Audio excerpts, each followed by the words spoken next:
안녕하십니까. 코로나19로 인해 많은 교회들이 어렵습니다. 온라인 예배를 드릴 여력도 안 되고 건물 임대료를 내기도 어려운 이유도 있지만 교회에 대한 부정적인 인식 때문이기도 합니다. 특히 개척한 지 얼마 안 된 작은 교회들은 자리를 잡아가기도 버거운데 코로나 직격탄을 맞아 어려움이 가중되고 있습니다. 코로나19를 계기로 드러난 한국교회의 과제를 찾아보고 개선점을 찾아 한국교회가 복음의 빛을 발하기를 소망하는 굿TV 연중특별기획 주여 이 땅을 치유하소서. 오늘은 요즘 같은 때도 여전히 교회 개척이 필요한지, 교회는 어떤 지향점을 갖고 어떤 방식으로 개척되어야 하는지 논의하는 자리를 마련했습니다.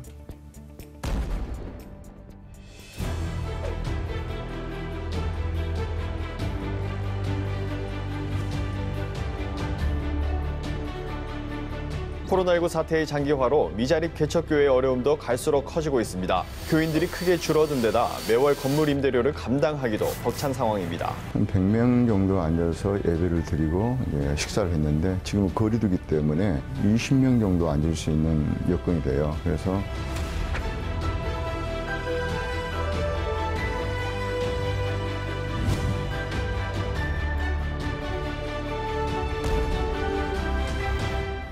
오늘 함께 말씀 나눌 패널을 소개해드리겠습니다. 총신대학교 신학대학원 양현표 교수님 나오셨습니다. 안녕하세요. 동네 작은교회 김종일 목사님 나오셨습니다. 안녕하십니까. 작은교회 살리기 연합 대표 이창호 목사님 나오셨습니다. 안녕하세요. 반갑습니다. 세길교회 김기성 목사님 나오셨습니다. 안녕하세요. 교회 개척, 우리에게는 익숙한 말이긴 합니다만 교회 개척이란 뭔지 개념부터 짚고 넘어가는 것이 좋을 것 같습니다. 양현표 교수님, 교회 개척에 대한 정의를 좀 말씀해 주시면 좋겠습니다. 교회를 개척했다고 하지 않습니까?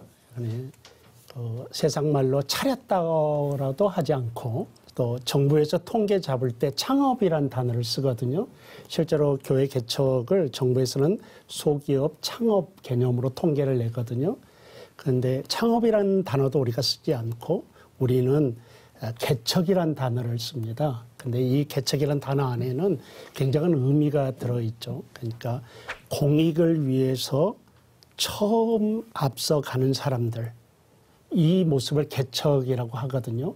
근데 가장 그 프론티어 라인에서 뒤에 따라오는 사람들의 유익함을 위해서 좋은 일, 새로운 길을 내는 사람을 개척자라고 하고 그걸 개척이라고 하는데, 그래서 우리가 교회의 개척이라고 하는 이유는 결국은 하나님 나라라는 큰 그 나라의 최전방에서 새로운 지경을 넓혀가는, 그러니까 복음의 영향권, 하나님 나라 이런 것들을 더 확장해 나가는 최전선의 일을, 이 사역을 개척이라고 합니다. 네. 여기 계신 모든 분들이 교회를 개척한 경험이 다들 있으시죠? 네. 김기성 목사님, 네. 최근에 교회 개척을 하신 것으로 저희가 알고 있는데요. 네. 그러니까 언제까지 개척교회 목회자라고 생각하십니까? 개척교회를 이제 미자립교회라는 단어랑 많이 혼용해서 쓸 때가 참 많은 것 같아요. 근데 이제 개척을 찾아보니까 거친 땅을 좀 일구어서 좀 쓸모 있는 땅으로 이제 변화시키는 과정이 이제 개척인데, 이제 복음이 필요한 이 지역에 이제 복음을 전하기 위해서 이제 개척 땅을 일구다 보니까 다시 척박한 곳으로 돌아갈 위험성이 참 많은 것 같아요. 매달 특별히 이제 그 도심에 개척한 교회 같은 경우는 매달 돌아오는 월세 같은 경우도 있고, 그리고 저 같은 경우는 너 몇 명이나 모이냐, 요즘은 교회 몇 명이나 모이냐, 이런 시선들, 그리고 목회자가 이제 이 개척을 하면서 때로 자존감이 땅바닥에 떨어지기도 하고, 그러면서 다시 이렇게 애굽의 노예로 돌아갈 가능성이 정말 위험성들이 많은 것 같아요. 근데 저는 개척교회가 언제까지냐 이렇게 생각했을 때, 그래도 애굽으로 노예로 돌아가지 않을 수 있는 그 최소한의 이제 기반이 형성될 때인 것 같아서, 저한테는 이제 개인적으로 기반이 그 개척을 함께 이렇게 일구고 나갈 동역자들이 생길 때였거든요. 그러다 보니까 이제 다시 노예로 가기보다는 좀 힘을 내서 세워져 가는 그런 힘이 됐었고, 저도 이 개척교회를 하면서 건물은 크고 좀 시스템은 만들어져도 노예로 살아가고 있다라면 아직도 개척교회이지 않을까, 아니면 개척교회 이전이지 않을까 생각해 보게 됩니다. 저 말을 다르게 표현하면 스프릿의 문제 같아요. 예, 그러니까 개척교회 스프릿이 있는 교회는 개척교회고, 개척교회라는 단어가 절대로 부정적인 단어가 아니거든요. 매우 진취적이고 좋은 단어입니다. 긍정적인 단어고요. 그래서 스프릿이 있으면, 개척교회 스프릿이 있으면 개척교회고, 그러나 아무리 작은 교회도 개척교회 스프릿이 사라지면 미자립 교회로 가버리는 것 같다고 생각이 듭니다. 보통 교회를 개척해서 3년에서 5년 되면 스프릿을 잃어버립니다. 그렇게 되면은 그때는 미자립 교회로 그냥 굳어지는 것 같아요. 그래서 애굽으로 돌아간다. 그 말은 바로 스프릿의 문제가 아닌가. 이런 생각이 좀 듭니다. 네, 지금 다양한 단어들이 지금 이렇게 혼재되어 있는데 이걸 좀 정리가 좀 필요한 것 같습니다. 그래서 우리나 그 코로나 직후에 많이 나오는 이야기들이 한국 교회 70 내지 80% 이상이 비대면 예배가 어렵고 월세 내기가 어려운 작은 교회, 미자립 교회 이렇게 불리워지거든요. 김종일 목사님, 이게 서로 어떻게 다른가요? 이제 교수님은 이제 스피릿을 얘기하셨는데, 저는 이제 그 공동체가 가지고 있는 이 교회의 운동성의 DNA라고 저는 이렇게 보고 싶습니다. 그 DNA가 본격적으로 이제 가동되는 것을 볼 수 있는 게 아마 한 3년에서 5년이면 가시적으로 나오는 것 같아요. 근데 이제 우리가 미자립이라는 말 자체에 그 무엇이 자립이고 미자립이냐의 기준은 일반적으로 우리가 이제 목회자들 사이에서 교회에서 볼 때는 첫 번째는 무엇보다도 경제적인 것 같습니다. 경제적인 거고, 두 번째는 이제 모이는 성도들, 교우의 수를 어느 정도로 볼 것이냐인데, 결국엔 이 두 가지가 별개가 아니고요. 성도들이 모이게 되면 이제 자발적으로 헌금과 봉사와 사역이 있으면서 교회가 외부의 지원 없이 교회 사역이 움직여지고 사역자에 대한 생계나 사례를 어느 정도 감당하면 미자립의 상태를 벗어날 수가 있겠죠. 근데 또 하나는 이제 작은 교회라는 개념이 최근에는 조금 바뀌었다고 저는 봅니다. 그러니까 의도적으로 이 자금을 굉장히 중요시 여기고 가치를 여기는 것이죠. 그래서 어떻게 보면 이제 우리 한국 교회에 보여지는 굉장히 규모 있는 대형 교회와는 이제 조금 다른 관점과 다른 목적을 가진 이런 이제 독특한 형태의 작은 교회들이 또 나오고 있고요. 그런 면에서 보면 이제 미자립으로 시작된 교회들이 자립의 구조를 가지만 지나치게 대형화되는 것을 지향하고 본래에 가지고 있는 DNA를 계속해서 발전시켜 나가는 작은 교회들이 또한 있다고 생각이 됩니다. 그러니까 자립이냐 미자립이냐는 어쨌든 첫 번째는 경제적 자립이냐 이거를 기준으로 삼을 수 있다고 생각을 또 한다면 작은 교회란 또 뭘 또 기준으로 할 것인가 또 이런 측면들도 우리가 생각해 볼 수 있는데요. 이창호 대표님께서 작은 교회 살리기 위해서 얘기하시는 그 작은 교회란 그 기준은 무엇입니까? 저희 이름이 이제 작은 교회 살리기 연합이거든요. 네네네. 그러니까 흔히 그렇게 말해요. 당신이 무슨 교회를 살리냐. 맞죠? 그래서 이제 연합이란 말을 쓰는데, 작은 교회 기준은 지금 이제 여러분들이 말씀하신 것처럼 그렇게 좀 우리가 구분을 해야 될 것 같아요. 교회는 사실 크고 작음이 없지 않습니까? 우리가 교회잖아요. 다만 이 세상에서 우리가 살아감에 있어서 건물이 크고 사람이 많은 것은 큰 교회, 건물이 작고 사람 수가 적은 것은 작은 교회, 그렇게 말을 하거든요. 또 미자립 교회다 이런 말도 그것은 경제적인 용어지 교회에 맞는 용어는 아니거든요. 교회가 교회지 무슨 미자립이 있고 자립이 있습니까? 작은 교회라고 하는 것은 이제 지금 시대에서 말하자면 경제적인 자립이 어렵고 일꾼이 부족한, 목회자 스스로 모든 것이 구비되지 못한, 누군가의 도움이 필요한 교회들을 작은 교회라고 보통 통칭하는 것 같습니다. 그런데 이 작은 교회들을 누군가는 도와야 됩니다. 왜 도와야 되냐면 작은 교회는 사실 우리 한국교회 어떻게 보면 풀뿌리거든요. 우리 아까 화면에서 나왔듯이 70%가 작은 교회인데 큰 교회들은 기존의 신자들이 이사를 가면은 다 시스템이 좋은 교회로 갑니다. 그러니까 작은 교회는 불신자를 전도할 수밖에 없고, 불신자를 전도하다 보면은 열심히 키워놓으면 좀 뭐한 얘기지만 큰 교회로 옮겨가거든요. 그러니까 작은 교회는 생존에 어려움이 있는 거죠. 그러기에 큰 교회들은 작은 교회들을 같이 상생하고 동반 성장을 이뤄갈 책임이 있는 것입니다. 결국은 작은 교회는 스스로 혼자 자립할 수 없는 교회들을 우리가 보통 말하지만 혼자 버려두지 말고 주변 지역의 큰 교회, 작은 교회가 상생할 수 있는 길을 좀 찾아야 되지 않겠는가. 도움을 줘야 될 교회, 그게 작은 교회 같습니다. 지금 그러니까 이창호 대표님께서 그 말씀하셨는데 작은 교회는 어쨌든 도움이 필요한 교회다. 그렇죠. 경제적이든 네. 또 사역에 대한 인력이든 네. 그랬는데 지금 우리가 코로나19를 맞고 또 이렇게 진행해 나가면서 사실은 이 작은 교회들이 굉장한 어려움을 겪고 있지 않습니까? 네. 그래서 작은 교회들을 많이 지금 이렇게 보고 계시잖아요. 네. 근데 사실 현장의 체감 온도는 좀 어떻습니까? 저보다도 아마 여기 계신 우리 김기승 목사님께서 더 절실하게 느끼실 것 같아요. 저희는 현장에서 우리 지금 전국에 있는 교회들을 같이 만나고 있거든요. 만나고 있는데 현장에 있는 교회는 두 부류 같습니다. 대부분의 흐름은 아무것도 할 수 없다. 예배도 드릴 수 없고 전도도 할 수 없고 목회자가 아무것도 할 수 없는 그런 상황의 대부분인 것 같습니다.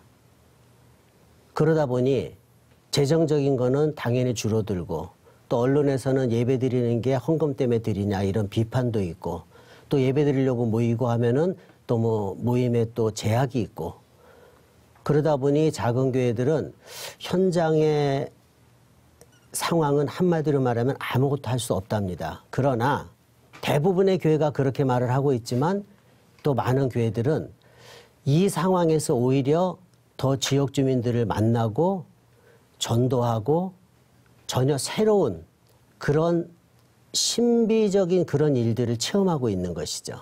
그러니까 그 양면성이 있다고 저는 봅니다. 그래서 작은 교회가 코로나 환경이다, 여건이 어렵다, 힘들다 해서 무조건 어렵고 힘들다만 그렇게 잣대를 들이대서는 안 된다고 보거든요. 저희가 좀 새겨드려야 될 말씀인 것 같습니다. 현장에 지금 작은 그러니까 개척교회 지금 하고 계시는 김기승 목사님께서 또 조금 더 부언해서 말씀해 주시면은 내용을 또 더 정확하게 저희가 또 이해할 수 있을 것 같습니다. 저희 교회는 이제 5층짜리 상가에서 이제 3층에 위치한 교회거든요. 사실 이제 건물 보고 교회로 가기는 쉽지 않은 교회예요. 그래서 이제 저희 교회 사역들은 이제 마을 공동체를 통해서 이제 대면하고 접촉하고 그러면서 이제 교회로 연결됐었던 분들이 많았었는데 이제 코로나를 맞으면서 이제 대면이 어려우니까 좀 그런 사역들이 좀 어려워졌고요. 그리고 이제 저희 교회 어린이 교회 아이들이 대부분이 이제 부모님이 교회 다니지 않고 아이들만 이제 거리에서 전도돼서 왔었던 친구들인데 이제 코로나로 한 1년 넘게 지나가니까 온라인으로만 사실 신앙의 끈을 이어간다는 것이 가정에서 아이들을 돌봄과 이 연결이 되지 않았었을 때 좀 쉽지 않았고요. 또 하나는 아까 전에 이제 목사님 말씀하셨던 것처럼 긍정적인 부분은 이 코로나 때 이제 브랜드만 찾아서 다녔던 이제 평신도 분들이 교회에 대한 진지한 고민들을 하시면서 지역 교회를 찾으시는 분들이 계시더라고요. 그래서 저희 교회도 작년에 몇 분들이 이제 이 지역에 다시 한번 교회를 찾아봐야 되겠다라고 찾으시면서 저희 교회랑 연결돼서 오셨던 분들도 계셔서 좀 힘든 부분도 있지만 또 좀 긍정적인 부분도 좀 있었던 것 같습니다. 네. 그건 상당히 그래도 좀 긍정적 현상이라고 볼 수 있겠네요. 네. 그죠? 네. 네. 사실 코로나19가 시작되기 전에도 교인 수가 점점 줄어들고 있었습니다. 그런 상황에서 코로나19로 인해서 교회 나가지 않는 시대, 또 비대면 예배를 드리는 시대, 이런 시대가 되어서 특별히 교회가 어려운데 그중에서도 특별히 개척교회가 굉장히 어려운 그런 일들을 지금 겪고 있는데요. 김종일 목사님, 네. 그러니까 이런 상황에서도 교회 개척을 하려는 분들이 좀 있으신가요? 어떻습니까? 네, 제가 이제 개척학교를 섬기다 보니까 네네.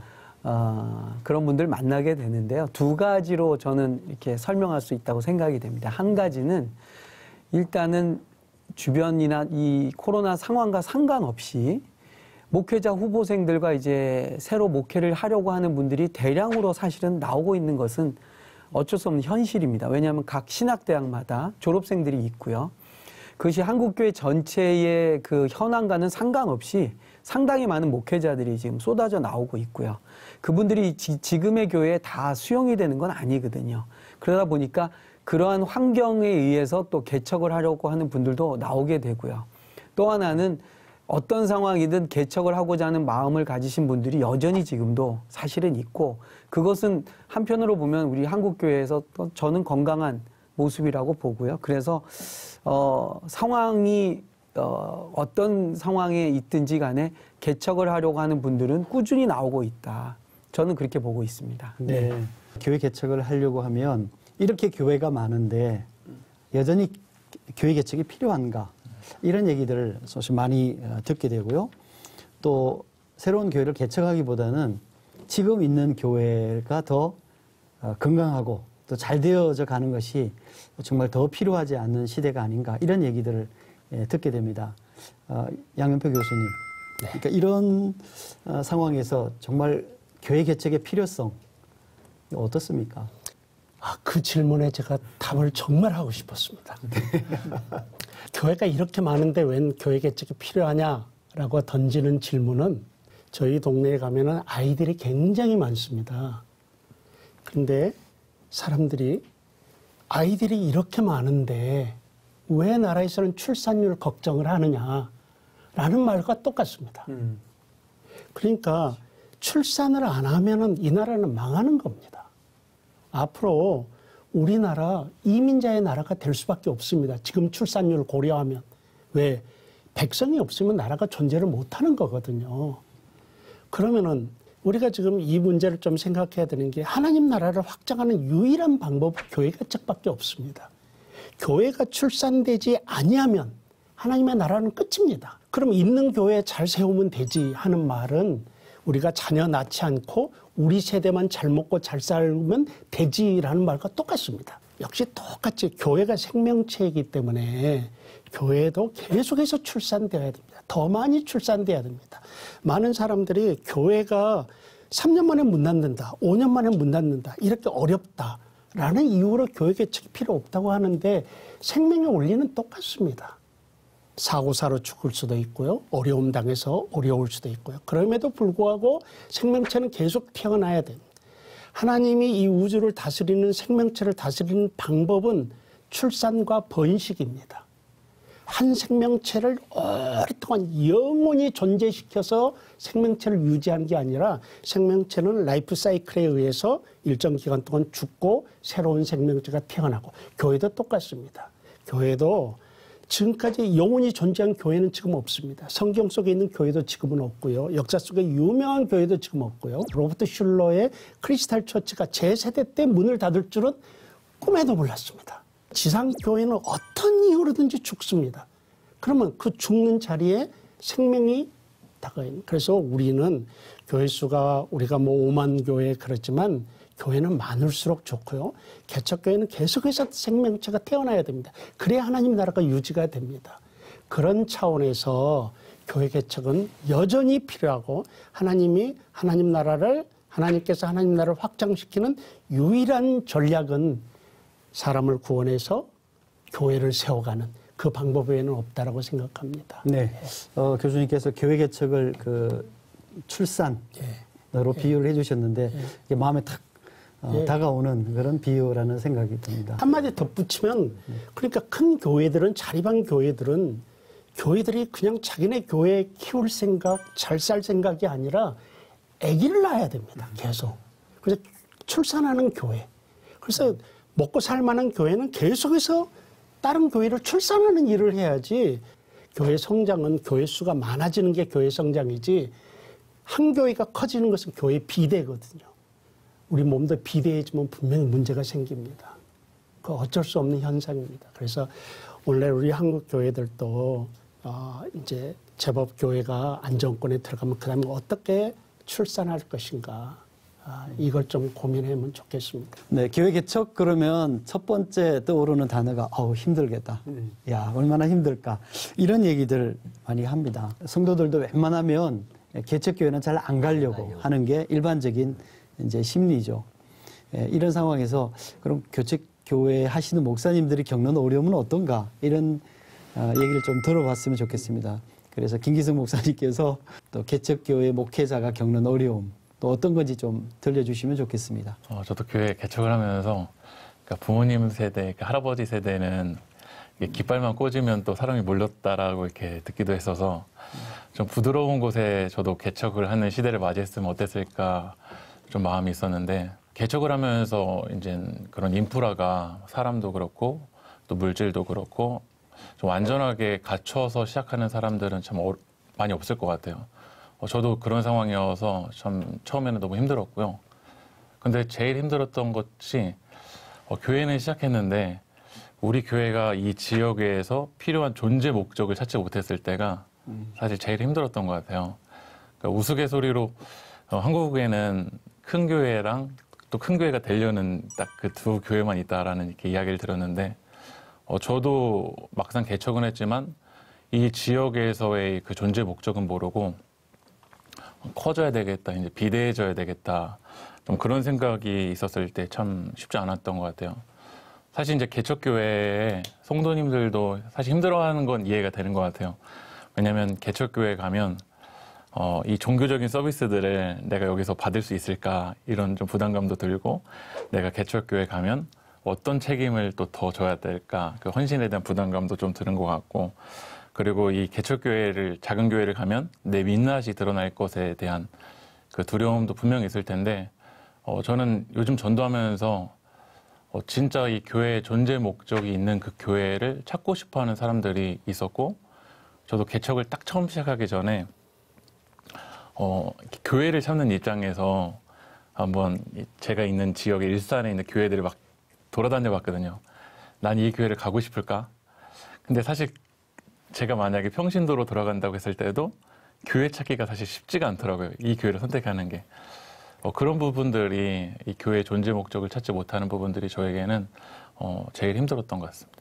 네, 물질적이나 또 뭐 인력이나 이런 것보다도 네. 그 지역 사회에서 과연 네. 이 교회가 갖고 있는 그 존재 목적성. 네. 네, 사실은 그게 어쩌면은 개척 교회에 있어서 가장 중요한 내용이 아닐까 이런 생각이 사실은 듭니다. 또 교회를 개척하다 보면 실질적인 여러 가지 또 필요들, 어려움들이 많이 있죠. 그것을 이제 어떻게 보면 잘 준비하는 과정도 또 필요하리라는 생각이 들고요. 그래서 개척교회 숲 같은 그런 기관들이 필요하지 않을까 이런 생각이 듭니다. 네. 김종일 목사님께서 네. 네, 그런 이제 기관에서 또 오랫동안 사역을 해 오셨는데 개척교회를 준비하는 분들에게 지금 어떤 지원과 어떤 교육 또 어떤 필요들을 채워주시는지에 대한 설명을 조금 해주시면 네. 좋겠습니다. 10년, 20년 전만 해도요. 교회 성장 세미나가 굉장히 다양하고 활발했었습니다. 그런데 이제 교회 성장 관련된 세미나의 주로 특징이 뭐냐면 소위 말하면 이제 대형화를 이룬 교회, 이제 성공한 목회자, 뭐 많은 수가 모이는 교회를 배우고 따라하는 것이 하나의 이제 트렌드였거든요. 이제 저희가 개척학교를 만들게 된 이유 중에 하나는 뭐냐면 그게 반드시 바른 방법인가에 대한 좀 생각을 좀 하게 됐습니다. 왜냐하면 시대적으로 이제 상황적으로 그것이 안 되는 상황이 종종 나오게 되고요. 그게 이제 어느 한 특정한 상황에서는 유효한 방법인데 모두에게 적용하기에는 그것이 보편타당한 방법이라고 보기는 사실 어려운 점들이 많이 또 있습니다. 그래서 저희 학교는 이제 제일 중요한 걸 무엇을 여기냐면 교회를 개척하려고 하는 그분이 목회자든 성도든 누구든 간에 그분이 하나님으로부터 어떤 부르심을 받았는가에 대한 본인의 부르심에 대한 확인을 좀 굉장히 중요하게 여기고요.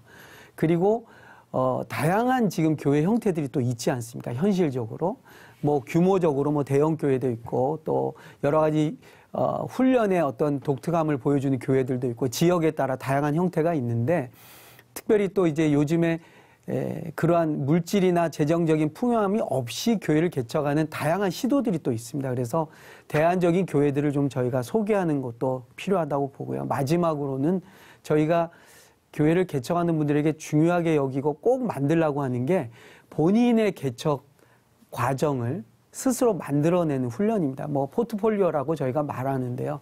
개척을 준비해서 1, 2년 동안의 프로세스를 내가 어떤 교회를 하고 싶다. 내가 어떤 부르심을 가지고 나와 우리 공동체가 세워나가는 교회에 대한 좀 독특하고 창의적인 그림을 그려나가는 것을 저는 저희 학교는 좀 중요하게 여기고요. 그럴 때 우리 한국교회가 뭐 천편일률적인 교회가 아니라 정말 하나님의 교회는 이 천지 만물을 창조하신 하나님의 창조성처럼 다양하고 특색 있고 규모도 아주 다채로운 교회가 나오리라는 생각으로 저희는 그런 학교를 지금 지향하고 있습니다. 네. 우리가 개척한다고 해서 다 잘 이렇게 교회가 잘 성장하고 그런 건 아니지 않습니까? 잘 성장하면 좋은데 그러지 못하는 경우들도 뭐 얼마든지 있으리라고 생각하는데 이창호 목사님께서는 그러니까 이런 측면에서 교회를 개척하시는 분들이 미리 이런 것들은 좀 알아야 되지 않겠는가 하는 그런 내용들이 있으면 좀 소개를 해 주시면 좋겠습니다. 아까 우리 양 교수님께서 개척을 계속해야 된다. 지금도 개척. 저도 공감을 합니다. 그건 맞는 말씀이고 다만 요즘 같은 시대에 준비된 개척이 없다 보니까 지금 교회들로 인해서 더 문제가 많이 생기는 것 같아요. 쉽게 말씀드리면 이거죠. 저는 개척교회 목사님들은 응급실의 주치 전담이라고 생각을 하거든요. 응급실은 내과, 외과, 정형외과, 피부과, 뭐 성형외과 모든 환자들이 갑자기 몰리는 곳입니다. 그러면 각 상황에 맞게 응급조치를 해야 되는데 그것이 바로 저는 현장의 교회 목회자라고 생각하거든요. 그런데 현장의 목회자들은 이러한 응급조치를 인턴보다도 못할 정도의 그런 분들도 계세요. 죄송하지만. 그러다 보니까 성도들이 와서 상처를 받고 아까 김기승 목사님도 말씀하셨듯이 지역에 쭉 교회들이 있는데 가보고 싶은 교회, 내 영혼을 맡길 교회, 그런 교회를 못 찾는다는 거죠. 제가 모 신학대학원에서 강의를 하면서 신대원생들하고 이야기를 했습니다. 개척을 할 사람들, 선교사로 나갈 사람 손 들어봐 그랬더니 7대 3이었습니다. 개척이 7, 선교사가 3. 자, 그런데 개척하는 사람들 또 물었어요. 그럼 당신들 개척을 하는데 어떻게 개척할 거냐 그랬더니 1순위가 이 말씀드려도 되나 모르겠네요. 큰 교회 부목사로 가서 도움받아서 개척한다. 그 다음에 또 돈 많은 부모님을 통해서 개척한다. 그 다음에 세 번째가 부인을 잘 만나서 부인의 도움으로 결혼한다. 농담 같지만 그 다음에 이것도 큰 교회도 못 가고 0.1% 가잖아요. 큰 교회도 못 가고 좋은 부모도 못 만나고 좋은 아내도 못 만나면 마지막은 생뜨기로 개척하는 거죠. 그냥 500만 원, 1000만 원 월세를 가지고. 그런데 중요한 건 개척할 때는 교회에서 지원도 받고 여기서 도와주세요, 도와주세요 해서 막 꾸며요. 건물도 하고 성구도. 그런데 지금의 가장 문제가 뭐냐면 개척을 하는 게 문을 여는 게 아니라 개척을 하고 나서 버틸 3년이나 2, 3년 정도를 버틸 수 있는 여유 자금을 준비 못하면 망하는 거죠. 그건 경제적인 부분도 그게 필요하고 그래서 큰 교회들도 작은 교회들을 개척을 내보낼 때 사례금을 주는 게 이게 중요한 게 아니라 사례금은 본인이 해결하면 돼요. 그게 아니라 전도라든가 사역비로서 교회가 버티면서 자립할 수 있을 때까지의 그런 시스템이라든가 그걸 준비해 줘야 되는데 그런 교회들이 제가 볼 때는 없습니다. 그것이 이제 외적인 요인이고 더 중요한 건 목회자의 본인의 소양 같습니다. 목회자가 준비가 되지 못하고 목회자의 그릇이 준비가 되지 못하면 개척이라는 게 아니라 응급실의 주치의처럼 본인이 준비가 되지 못했는데 그 영혼을 하나님이 맡기시겠습니까? 그래서 경제적인 어려움은 이거는 둘째치고라도 우리 김종일 목사님 같은 경우 제가 알기로 영국에서 오셨을 때도 10몇 개 성경 공부를 해가면서 하신 게 굉장히 제가 감동 깊었거든요. 바로 그런 것들이죠. 외적인 조건이 개척의 조건이 아니라 성도를 얻어가는 것이 바로 그러한 목회자가 준비가 되면 어디에 가서도 저는 성공할 수 있다고 보거든요. 정말 개척을 하시는 분들은 준비를 좀 하는 시간을 많이 갖고 준비를 잘 하셔야 될 것 같습니다. 그러니까 첫째는 내가 누군지를 잘 분석해서 나에게 맞는 목회와 교회 개척을 준비하셔야 됩니다. 근데 지금 교회 개척을 보면 천편일률적이에요. 다 선배들이 했던 대로. 근데 하나님이 각자를 고유한 나를 교회 개척자로 소명자로 부르셨으면은 나를 사용해야죠. 이성과 지혜를 활용해서 전략적으로 접근할 필요가 있습니다. 물론 이건 영적인 일이죠. 영적인 일이기 때문에 많은 분들이 교회 개척에 나가면서 무릎 꿇으면 된다, 하나님께 매달리면 된다 하지만 실제로는 안 됩니다. 똑같은 학교를 졸업하고 똑같은 시기에 똑같은 장소에서 똑같이 교회를 개척해도 한 사람은 되고 한 사람은 안 됩니다. 그러면 이들이 신학이 달라서도 아니고요. 이들의 열정이 다른 것도 아니고 영성이 다른 것도 아니고요. 그들이 믿는 하나님이 달라서도 아닙니다. 뭔가 하면은 그 사람이 다르기 때문입니다. 근데 그것 때문에 그래서 좀 전략적으로 잘 준비해서 교회 개척이 그냥 뭐 산기도 일주일 금식기도 갔다 와가지고 하나님 인도하신다고 그래가지고 있는 돈 다 끌어 모아가지고 한 장소 얻어가지고 간판 거는 게 교회 개척이 아니거든요, 이게. 근데 그렇게 나가면 안 되는 거예요. 교수님, 그 준비의 과정에 첫 단추가 신학교인 것 같아요. 죄송하지만. 대학교 신학대학원을 거쳐서 또 전도사로 이렇게 훈련을 받는데 그 준비 과정이 가장 중요한 게 그 신학교육이 같은데 신학교에서 단순히 교육만이 아니라 우리 양 교수님 같은 이런 교수님들이 정말 그런 준비를 좀 목회자가 될 사람, 선교사로 나갈 사람, 각자 달란트에 맞게끔 좀 뭐 그런 특성화된 그런 준비가 좀 있지 않으면 그러니까 지금의 한국교회가 목사가 되고 나서 개척교회를 나서 매일 세미나만 다니시잖아요. 다닐 이유가 없잖아요, 사실. 우리 이장호 목사님 말씀하신 것처럼 어떤 경제적인 부분이나 또 우리 양 교수님 말씀하시는 것처럼 내면의 또 신앙적인 훈련이나 이런 굉장히 복합적이고도 다양한 그런 그 준비가 정말 좀 생명체를 낳는 건데 그게 쉽겠습니까? 해보게 되는데 어쨌든 좀 어떤 분들은 너무 좀 쉽게 생각하는 경향도 없지 않아 좀 있는 걸 좀 느낍니다.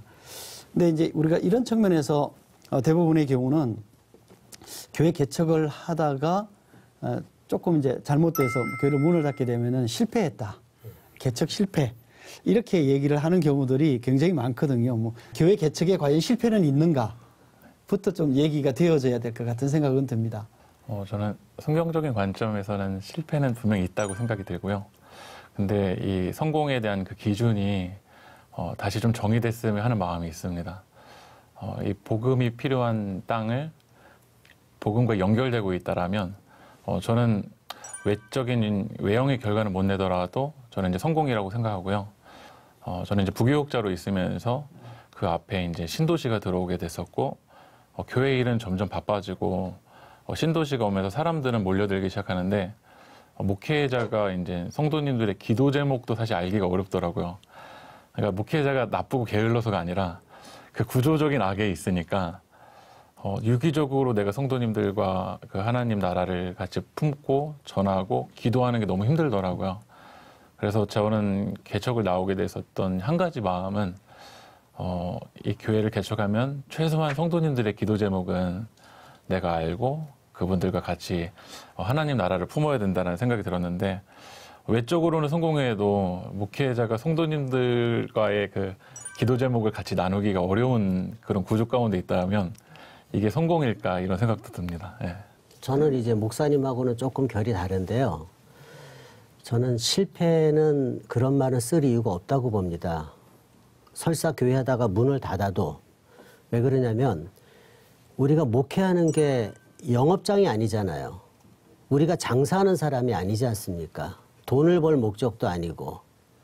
그런데 굳이 실패한 교회, 문 닫는 교회들을 보면은 이유가 있는 것 같아요. 첫째는 경제적인 어려움을 견디지 못해서 문을 닫고, 그 다음에 또 한 가지는 자기 마음에 도저히 번아웃 돼서 힘이 없어서 몰려서 문을 닫는 겁니다. 도저히 못하겠다.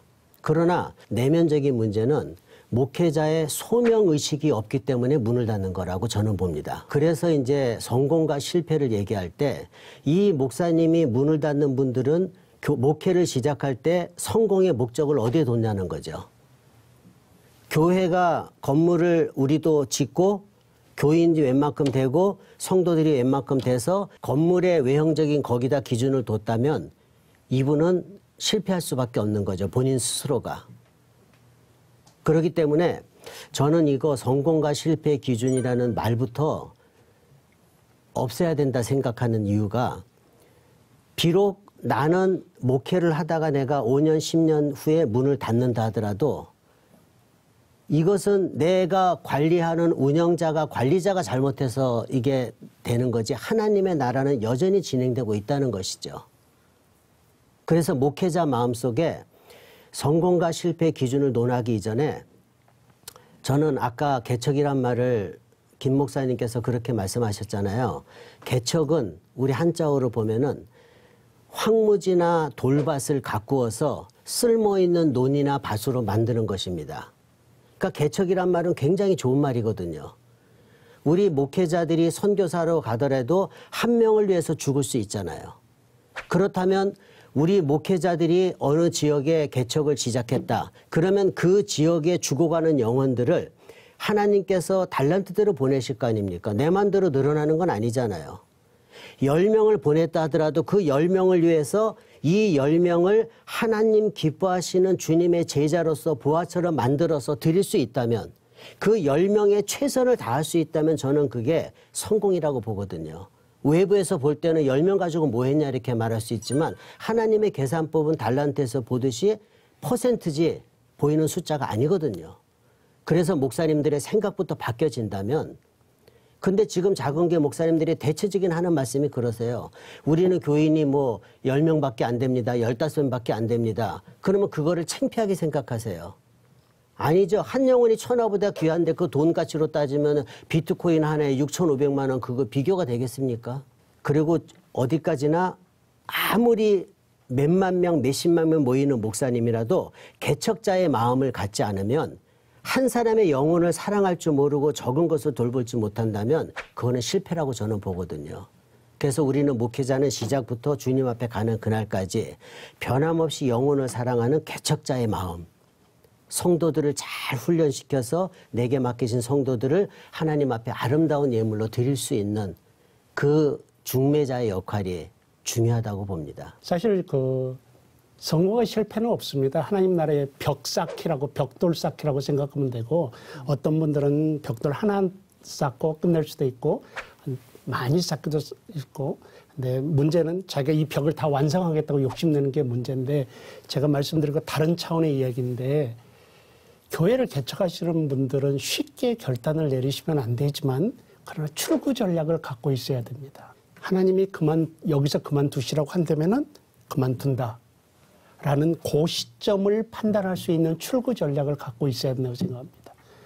많은 분들이 하나님 앞에 소명과 이런 게 너무 얽매이다 보니까 가정이 다 해체되는데도 하나님의 소명이라고 붙잡고 있는 거예요. 이렇게 빚더미 안고 그냥 막 인생이 망가지는데도 하나님의 소명이라고 개척교회 목사들이 계속 그걸 붙잡고 있는 거예요. 그러니까 각자 나름대로 쉽게 판단할 건 없지만 제가 생각하기에는 교회를 개척하시는 분들이 어느 순간이 하나님이 그만두라고 하시는 시점이냐. 만약에 자기 계획대로 안 됐을 때 그때 그 전략을 갖고 시작하는 것도 사실은 하나님의 영광을 위해서 필요하다고 봅니다.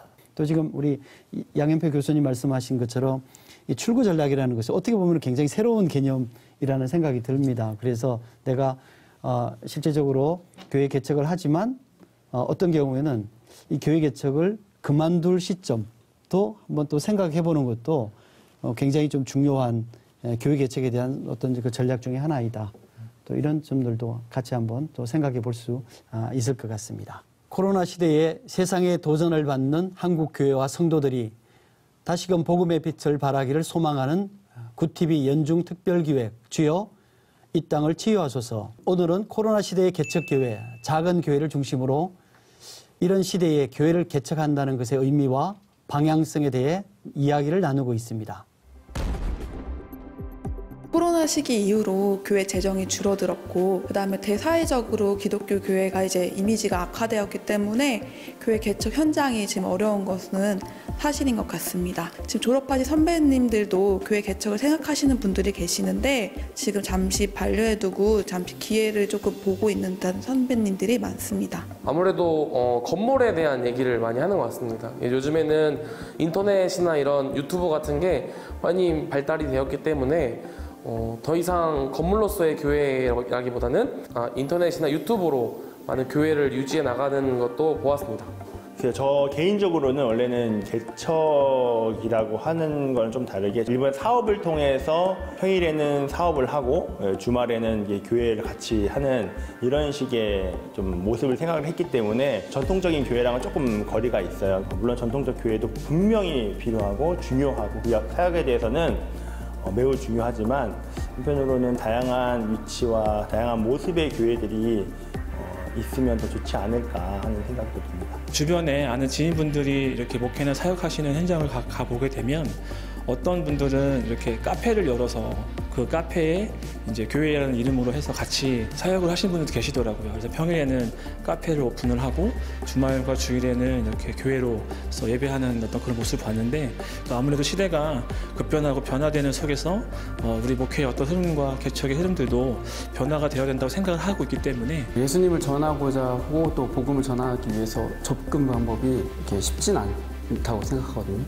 그래서 접근 방법으로서는 카페든 세탁소든 어떤 거든 괜찮다고 생각합니다. 하지만 본질에 있어서 예수님을 전하고자 하는 어떤 그 마음에 있어서는 분명히 해야 된다고 생각합니다.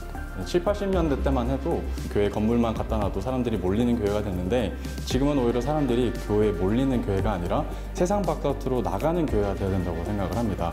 그래서 교회에 개척을 한다고 했을 때에도 사람들이 끌어모으기 위한 교회로서가 아니라 어떻게 이 교회가 세상 바깥으로 나갈 것인가에 대한 주안점을 두어야 된다고 생각을 합니다. 네, 과거에는 교회 개척을 하면 교회 건물이 가장 중요한 요소였고요. 그래서 교회를 짓는다든지 하는 이런 일들이 많았습니다. 근데 최근에는 교회 개척에 대한 다양성, 또 다양한 방법으로 교회를 개척하기 때문에 특별히 가장 중요하게 생각하는 건물을 지향하는 경우가 그리 많지 않았다는 생각이 듭니다. 네. 김종길 목사님, 네. 김종길 목사님께서는 처음에 교회 시작하실 때 건물 없이 네. 시작을 하셨다고 들었거든요. 네, 네. 네, 그래서 요새는 새로운 다양한 교회 개척 방법들이 많이 대두가 되는 것 같은데 네. 이에 대한 설명을 좀 해주시면 좋겠습니다. 우리가 뭐 그동안은 이제 건물이든 어떤 공간을 만들므로써 교회가 시작된다라고 보았는데요. 사실 성경에서 보면 예수님이 그러신 적도 없고요. 바울도 그것을 추구한 적이 없었습니다. 그러니까 어떻게 보면 지금 시대는 경제적인 이유라고 하지만 사실 본질로 돌아가서 보면 정말 신앙의 공동체를 만든다는 것은 건물하고는 그닥 상관이 없다라고 보여지고요. 그러면서 최근은 이제 건물보다 더 중요한 것은 우리가 모여서 어떤 선교적 과업을 이룰 것인가에 대한 굉장히 하나님의 선교를 실제로 구현하는 공동체를 지향하는 개척이 이루어지다 보니까 우리가 전통적인 교회라고 생각했던 어떤 종교적인 건물 또 어떤 뭐 모양과 어떤 장비와 시설이 있는 건물보다는 공간보다는 이제 이 공동체가 이 지역 사회나 또는 어떤 한 영역에서 어떻게 하나님 나라를 드러낼 것인가에 대한 고민하는 형태의 교회들이 많이 많아졌고요. 또 하나는 그러다 보니까 그것이 종교적인 공간이나 모임이기보다는 정말 그 지역 사회에 필요로 하는 어떠한 비영리 단체라든지 아니면 협동조합이라든지 아니면 마을 공동체라든지 굉장히 다양한 형태를 표면적으로 보여주고 있는 그러한 신앙 공동체, 교회들이 많이 일어나고 있는 것이 또 사실이라고 저는 생각됩니다. 실제적으로 교회가 지향하는 어떤 그 방향성 그렇죠. 말씀을 하셨는데 그건 네. 결국은 그 교회를 개척하는 목회자의 목회 지향점이라고도 우리가 생각해 볼 수 네, 있지 않겠습니까? 목회자의 부르심과 네. 더불어서 본인의 은사 네. 그리고 그것을 함께 협력하고 그리스도의 몸으로 만들어가려고 하는 마음이 있는 성도들이 함께 모일 때 공동체적으로 교회가 개척되는 모습들을 요즘은 많이 보고 있습니다. 네, 어떤 방법으로 목회를 할 것인가 하는 것도 교회 개척을 하는 목회자들이 상당히 고민하는 문제일 텐데요. 김기성 목사님, 김기성 목사님께서는 어떤 방법으로 개척 목회를 하고 계십니까? 제가 개척한 시점도 그렇고 또 지금 이제 6년 차로 접어드는 시점에서도 복음이 전해질 현장이 급변하는데 우리들의 고민은 되게 굳어져 있을 때가 참 많은 것 같아요. 저는 코로나도 위기지만 이제 4차 산업혁명으로 맞이하는 이제 인공지능이 사람 대체하는 그 시대만큼 이제 우리 인류사회 위기가 없을까. 근데 우리는 그러니까 큰 거, 그동안 모델이었던 것들을 너무 맹목적으로 따라갈 때가 참 많은 것 같아요. 근데 지금 코로나 때도 저희 교회가 좀 작기 때문에 오히려 유기적으로 할 수 있는 게 참 많았었고요. 또 오히려 유연하게 할 수 있었던 게 많은 것 같아요. 이러니까 못해가 아니라 우리는 원래 없었으니까 이럴 수도 있다로 하면서 좀 바울처럼 이제 풍부에도 처하고 비천에도 처할 수 있는 그런 게 좀 필요했던 것 같고요. 지금 저희 교회는 이제 고양시에 이제 위치해 있는데 고양시 같은 경우는 마을 공동체를 되게 활성화하고 있거든요.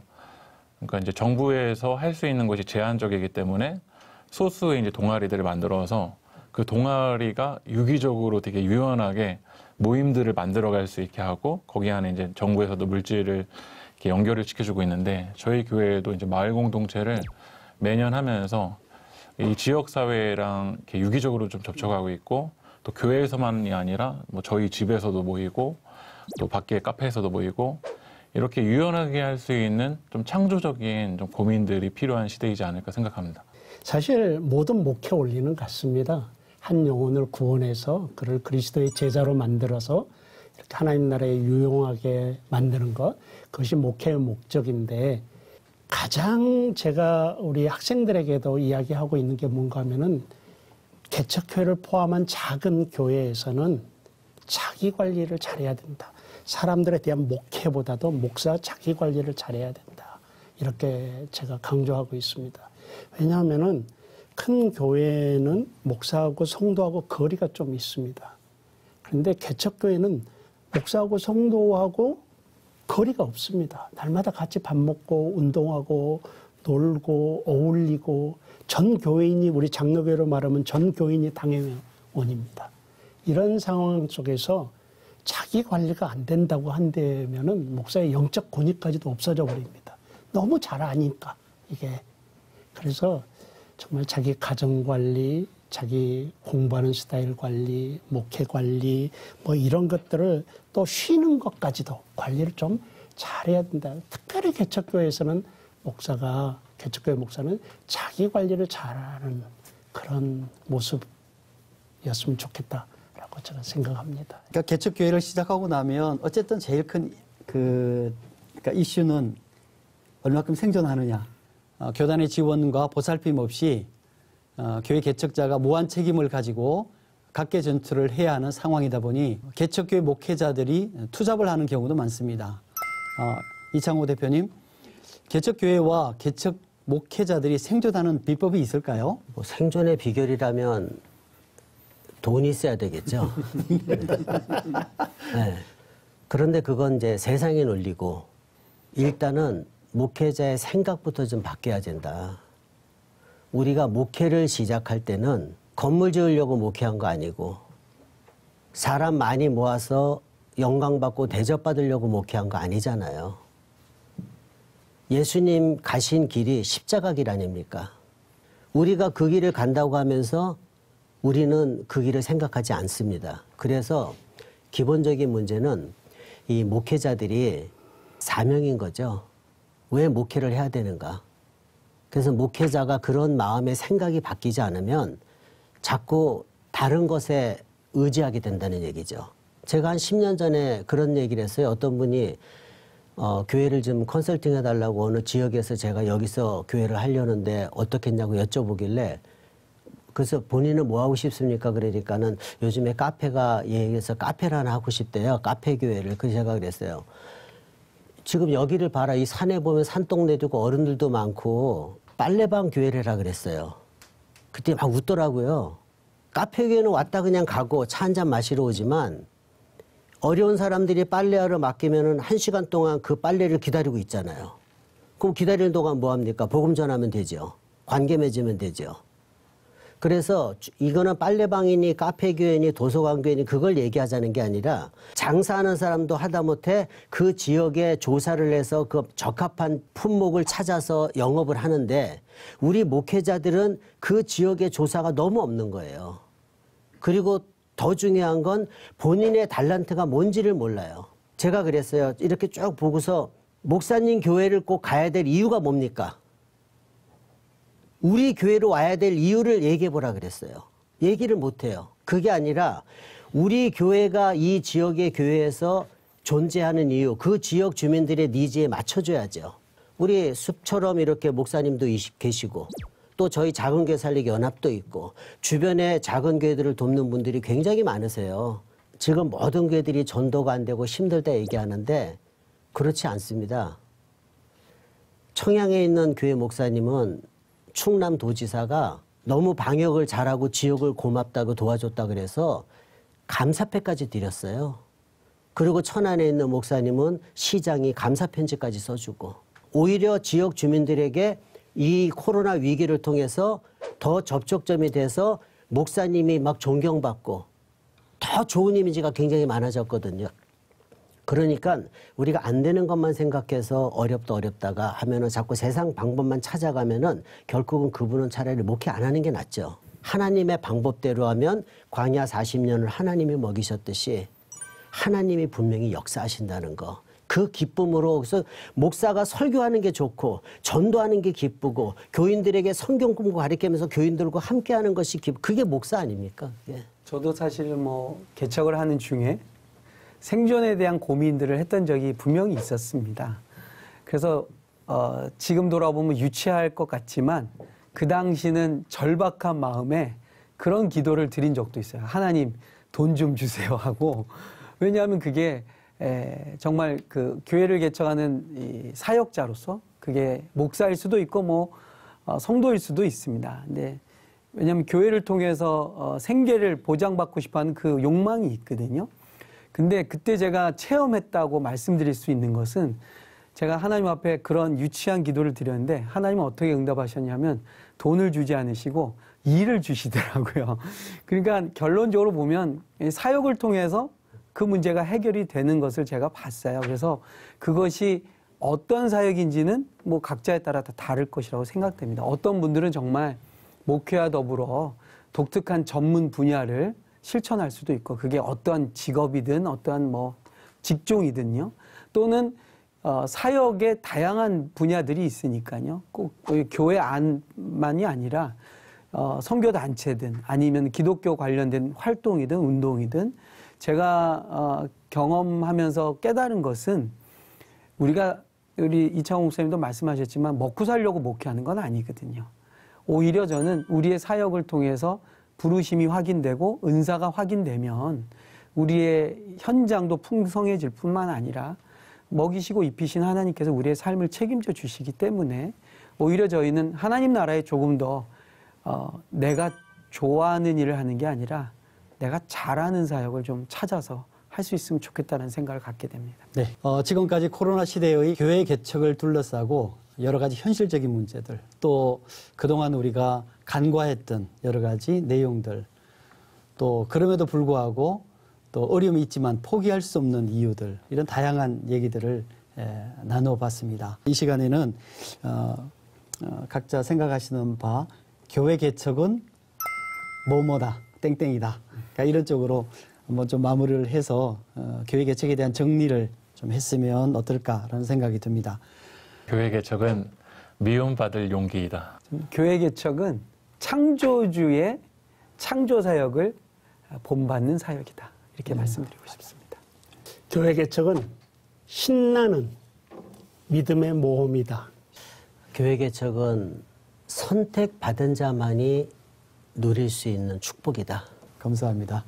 또 오늘 특별히 여러 우리 또 교수님들, 목사님들 말씀해 주시는 중에 혹시 교회 개척을 생각하고 있는 분들이 있다면 정말 좀 주의 깊게 들어볼 필요가 있다라는 생각을 꼭 좀 하게 되는데요.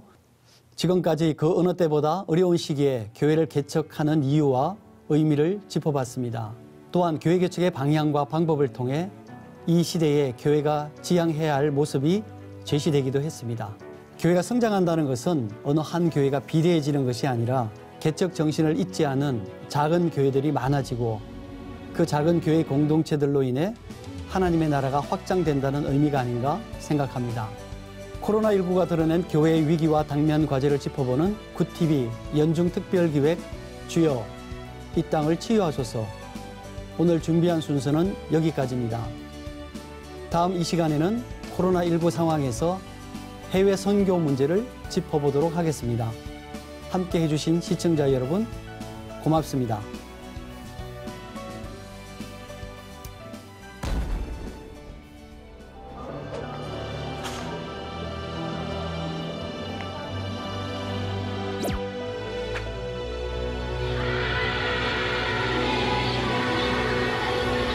선교 후원금이 중단되는 그러한 사태가 전통적인 선교 방식으로는 버티기가 어려운 시대가 선교 사역 일시 중지 현상이 일어나지 않았나. 결정을 해야 되는데 선교 전문가들은 참여를 못해요. 우리 한국 선교사님들의 단점이 스스로 우리 한국 교회가 교만했고 우리 선교사들이 너무 교만했고 이번 기회가 작은 자들을 통한 하나님의 선교가 우리를 통해서 일어날 수 있도록 한번